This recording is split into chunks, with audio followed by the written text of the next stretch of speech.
ஏசப்பாகிட்ட அவர்கள் ஸ்தோத்திரம் அறிக்கையிட்டு தங்களை ஒத்துக்கொண்டு ஸ்தோத்திரம் அவர்கள் கேட்கிறார்களோ அவர்களுக்கு அவர் இரக்கம் பாராட்டினார். மகதலேன மரியாளுக்கு இரக்கம் பாராட்டினார். ஸ்தோத்திரம். ஆமென்.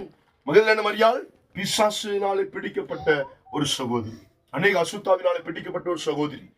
அது மாத்திரமல்ல, ஸ்தோத்திரம் விபச்சாரத்தினாலே பிடிக்கப்பட்ட ஒரு சகோதரி. அந்த காரியத்திலிருந்து இயேசு கிறிஸ்து செஞ்சாரு, அந்த சகோதரிக்கு இரக்கம் பாராட்டினார்.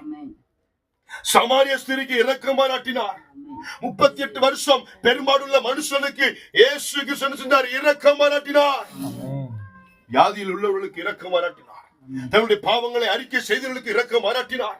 தங்களுடைய தவறுகளை ஒத்துக்கொண்டு இனிமேல் நான் அன்றே ஸ்தோத்திரம் உலகத்தான் அல்ல பாவம் செய்ய மாட்டேன், அன்றே உம்மை பின்பற்றுகிறவனாய் உம்மை சேவிக்கிறவனாய் உமக்கு என்று சாட்சியாய் வாழ நான் தீர்மானிக்கிறேன் என்று சொல்லி யாரெல்லாம் தங்களை அர்ப்பணித்து விட்டு கொடுக்கிறாங்களோ அவங்களுக்கு எல்லாம் இரக்கம் பாராட்டினார்.